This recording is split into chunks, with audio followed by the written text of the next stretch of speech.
Welcome to Learn English with me, where English becomes exciting.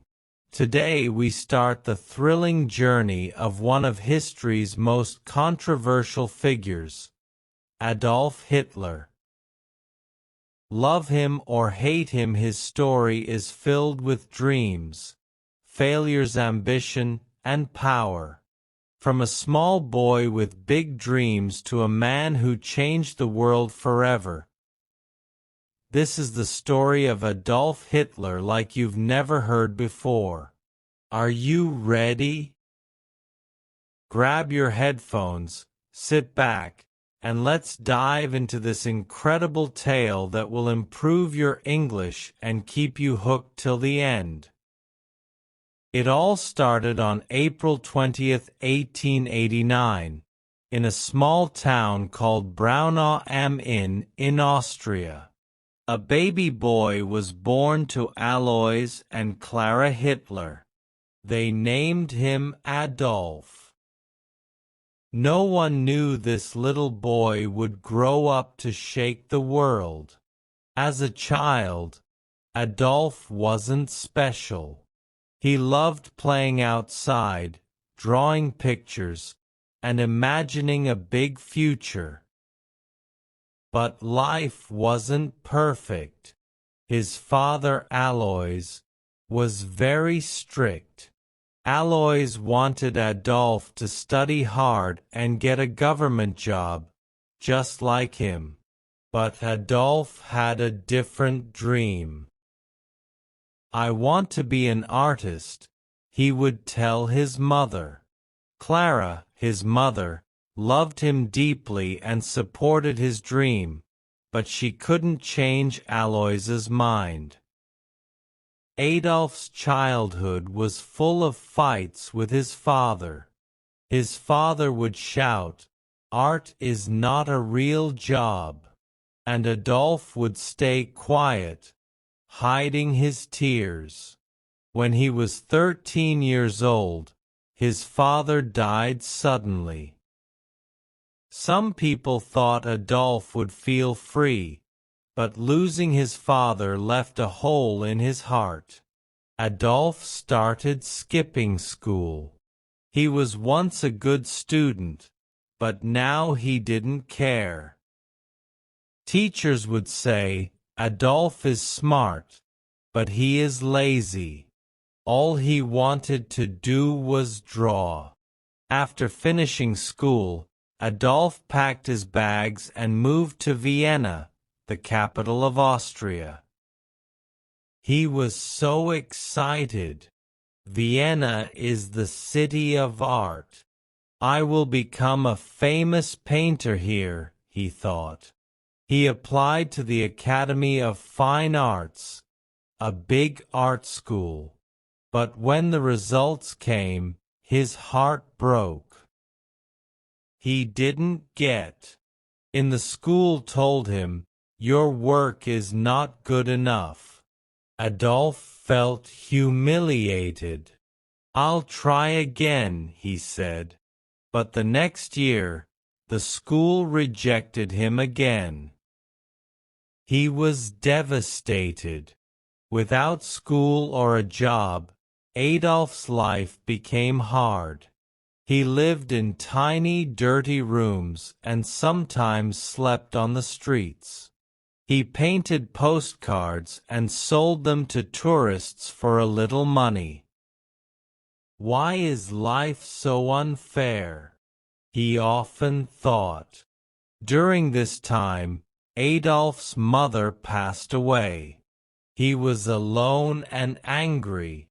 He started to blame other people for his failures. "It's not my fault," he would say. In 1914, everything changed. World War I started, and Adolf saw a chance to make his life meaningful. He joined the German army. He loved being a soldier. "Finally, I am part of something big," he thought. Adolf was brave in the war. He carried messages across dangerous battlefields and received 2 medals for his courage. But in 1918, Germany lost the war. Adolf was furious. Our leaders betrayed us, he shouted. He felt Germany needed someone strong to bring it back to power. After the war, Adolf returned to Germany. The country was in chaos. People were poor and hungry. Many were angry about the war's end. Adolf saw this as his opportunity. He joined a small political group called the German Workers' Party. Adolf was a powerful speaker. When he spoke, people listened. His words were full of anger, passion, and promises. Germany will rise again, he would say. Slowly, more and more people started following him. Adolf changed the name of the group to the National Socialist German Workers' Party, also known as the Nazi Party. He designed their symbol, a red flag with a black swastika. This will become the most powerful symbol in the world, he declared. His speeches became famous. Thousands of people came to hear him. They believed in his dream of a strong Germany. But Adolf's ideas were dangerous. He blamed certain groups of people for Germany's problems and wanted to make Germany only for Germans. After World War I, Germany was in big trouble. People had no jobs. Food was expensive, and many families were hungry. The country had to pay a lot of money to other nations because they lost the war. Germans were angry and sad. Adolf Hitler saw this pain. He told the people, "It's not your fault. I know who is to blame." His words gave people hope, but they also made them angry at others. Slowly Adolf became a popular name. Adolf worked hard to grow his party. He held big meetings and gave loud, emotional speeches. "Germany can be great again," he shouted. People clapped and cheered. They believed in his dream. In 1923, Adolf tried to take control of the German government by force. This was called the Beer Hall Putsch, but it failed. Adolf was arrested and sent to jail for 9 months. While in jail, Adolf wrote a book called Mein Kampf, which means My Struggle. In this book, he wrote about his ideas. He said Germany needed to become powerful and that certain groups of people were the enemy. The book became popular, and many Germans started to believe in his ideas. After getting out of jail, Adolf worked even harder. The Nazi Party became stronger. By 1933, Adolf Hitler was chosen as the Chancellor of Germany, the country's top leader. This was the start of a new chapter. Adolf promised jobs, a strong military, and a bright future. The people trusted him, but they didn't know what he was planning next. As Chancellor, Adolf made many changes. He built roads, factories, and schools. More people got jobs, and Germany started to look strong again. The people were happy. They said, "Hitler is a hero." But behind this success, Adolf had dangerous plans. He controlled newspapers, radios, and schools.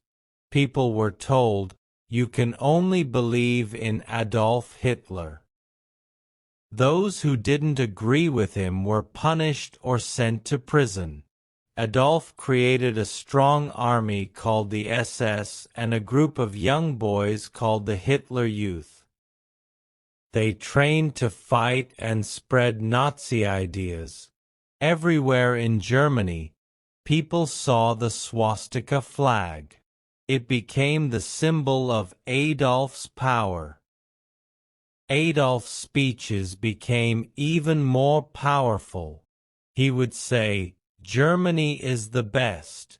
We will rule the world." Crowds cheered and shouted, "Heil Hitler." In 1939, Adolf made his boldest move. He ordered his army to invade Poland. This act started World War II. Adolf's dream as to take over all of Europe and make Germany the most powerful country in the world. At first, Adolf's army won many battles. They were strong and well trained. But as the war went on, things started to go wrong. Adolf had made too many enemies. While the war was happening, Adolf was doing something terrible. He wanted to remove all Jewish people and others he thought didn't belong in his vision of Germany. This was called the Holocaust, one of the darkest chapters in human history. Millions of innocent people were killed in camps. By 1944, Germany started losing the war. Adolf's enemies, like the United States, the Soviet Union, and Britain, were too strong. Bombs fell on German cities, and the people who once called Adolf a hero began to lose hope. Adolf became paranoid. He trusted no one and spent most of his time hiding in his bunker. By 1944, Adolf Hitler's dreams of ruling the world were falling apart. His army, which once seemed unstoppable, was now losing battles everywhere. The Soviet Union, one of his biggest enemies, pushed the German army back from the east. At the same time, American and British soldiers attacked from the west. German cities were bombed day and night. Families lost their homes, and the people began to turn against Adolf. Why did we follow him? Many asked. But Adolf didn't give up. He sat in his bunker, giving orders to his generals. "We will not surrender," he shouted. But deep inside, even Adolf knew the war was lost.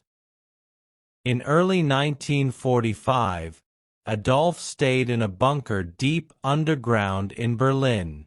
The bunker was cold and dark, but it was safe from bombs. Inside, Adolf spent his time planning, though there was little hope left. He was not alone. His most loyal followers were with him, including his girlfriend, Eva Braun. Eva had been by his side for many years, though Adolf kept their relationship private. She loved him, even in his darkest days. Outside the bunker, the sound of gunfire grew louder every day. The Soviet army was getting closer to Berlin. "The end is near," whispered his advisors. Leaders from other countries begged Adolf to surrender.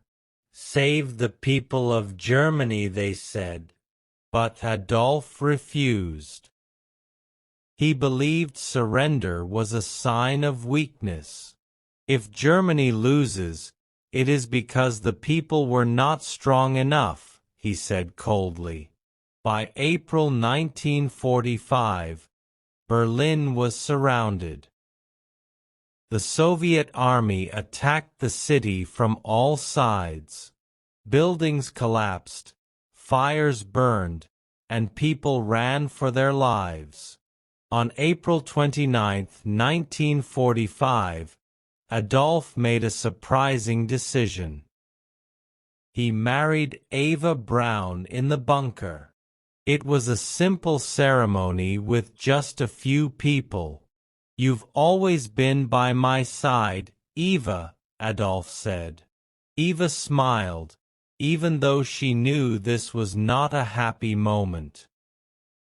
After the wedding, Adolf and Eva spent hours together, talking about their lives and what they had done. They both knew the end was near. On April 30, 1945, Adolf made his final decision. He called his closest followers into the bunker and told them, "I will not be captured alive." Adolf believed it was better to die than to let his enemies take him. He and Eva went to a small room. Moments later, they took their own lives. Adolf was 56 years old. When the Soviet soldiers reached the bunker, they found Adolf and Eva's bodies. The war in Europe ended shortly after. Germany surrendered on May 8, 1945. The people of Germany were left with nothing but ruins. Adolf's dream of making Germany powerful had instead brought destruction and sorrow. Millions of lives were lost because of his actions. After Adolf's death, the world worked to rebuild. Germany became a peaceful country. People remembered the horrors of the Holocaust and World War II to ensure such events never happen again. Today, Adolf Hitler's name is a reminder of the dangers of hatred, unchecked ambition, and misuse of power. Finally, his story teaches us, every decision we make shapes our future. Adolf's choices led to pain and loss, not just for him but for millions of others. This reminds us that every action, no matter how small, matters. We must choose wisely and always think about the impact our decisions have on others and importance of compassion and unity. Hate and division only tear people apart. The world is a much better place when we come together, respect each other, and work towards peace. Life is too short for anger and judgment. By being kind and understanding, we can create a future filled with hope, not regret. So remember, choose love over hate, humility over pride, and unity over division. These simple lessons can make our world a better place. This was the story of Adolf Hitler, a man whose life changed the world forever. It's a story of dreams, power, and the mistakes that led to tragedy. Remember, history is not just about the past. It teaches us how to build a better future.